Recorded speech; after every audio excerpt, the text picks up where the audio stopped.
Of someone falling off of a bridge by way of a body cast. My man J.A. been doing the hanging off of buildings and shit like that. I think I broke my foot, my arm. I crushed 3 of the vertebrae in my spine, and I broke my hand once. Personally, it's not something that I would ever think of going out there and doing. All I could say is just, you know, don't fall. And it's a good spot. It's definitely the next level of wanting to get your name up. And that's not the level that I'm on.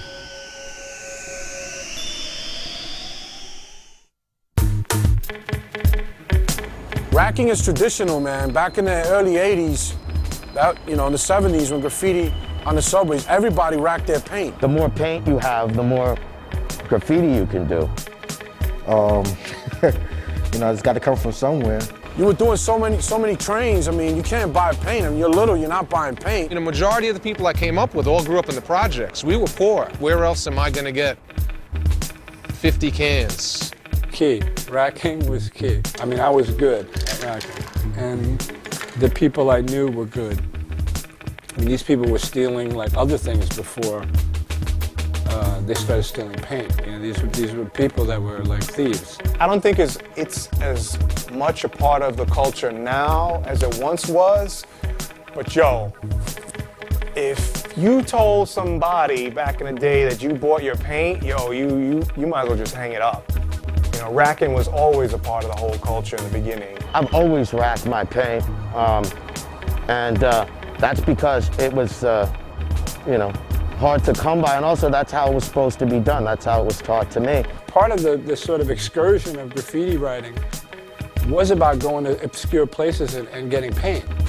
And in the process, you'd be doing your business like to and fro. 100 cans or more, you're doing it. These cats will go, and in one day get hundreds and hundreds of cans, so much that the car would be like sunk to the floor scraping. There was times we used to do shopping carts. We used to go to Pergamon and Rickles and fill up a shopping cart full of paint and just walk out the garden section. I got my one good crazy racky story. Security guard was there, sort of waiting, and I thought, like, the thing is, I just have to do it cool. I just have to pick up the bag and just walk out. Got through the door, started to walk down the street. The guy's like, excuse me. I turn around, I'm like, yes? He's like, you dropped your wallet. Vanna Squad's full of shit. People that chase around fucking graffiti writers all day. Come on, man, there's real crimes in this city.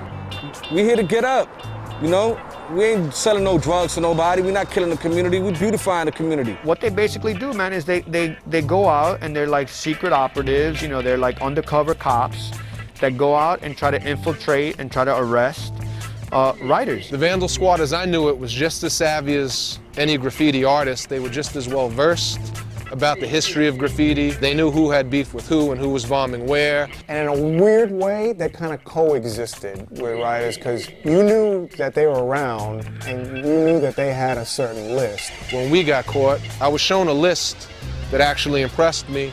The same people that were at the top of their list would have been at the top of my list. Vandal Squad, fuck them niggas.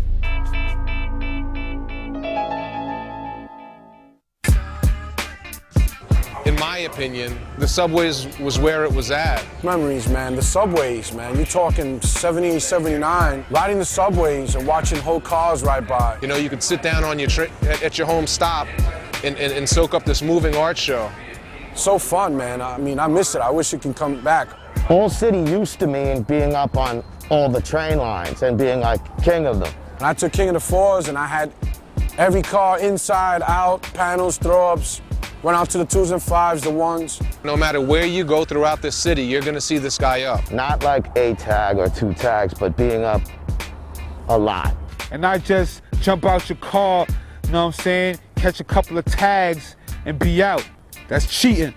It's funny how this New York City subway movement did kind of just die. It was a slow death, one car at a time. Clean train movement jumped off in 85. The 4 line was the first line to have the clean trains. And from there on, all the old trains started to be destroyed and dumped in the ocean. Whenever a train was painted, they would immediately take it out of service. So we had to bomb 10 times harder to see our stuff run in service. We had a dream, and it was like attach life support to this thing that we loved so much and to keep it going. And there was a lot of energy and excitement about painting the last train. It became a personal war between us and the Transit Authority, between us and the Vandal Squad, to try to keep it alive, to try to keep it going. Like throwing rocks at a man with a machine gun. You're not gonna win that battle, not after 9/11.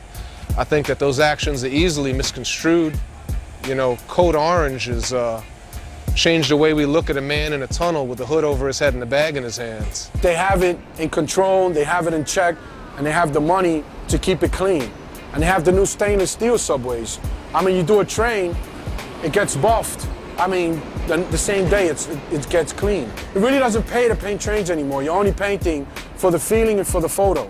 Graffiti is relevant. Just because you don't see the graph on trains, so you don't want to hit it, it's there to be hit, homie. No matter if it's gonna get buffed or not, just for the love of the sport. I mean, they won the war, it's all good on the subways, but we won the war in general and long term because now graffiti's worldwide. And that's something you can't stop, and it's art now. Ride the track till the third rail short circuit. Most of graffiti I see around the world at some point was directly influenced by something that they saw that came out of New York. It's global now, put it like that. It's worldwide. It's out in Africa and Russia. I mean, that's amazing. You got graffiti that far.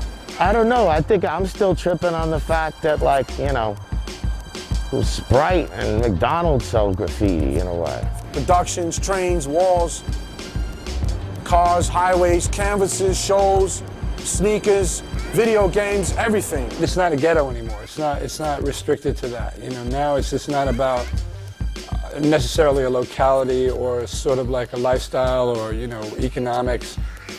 It's just more about attitude. If it gets in the gallery, cool, beautiful, give me my cheddar, keep it moving. I don't want anything to do with you. I don't want to meet you. I don't want to talk to you.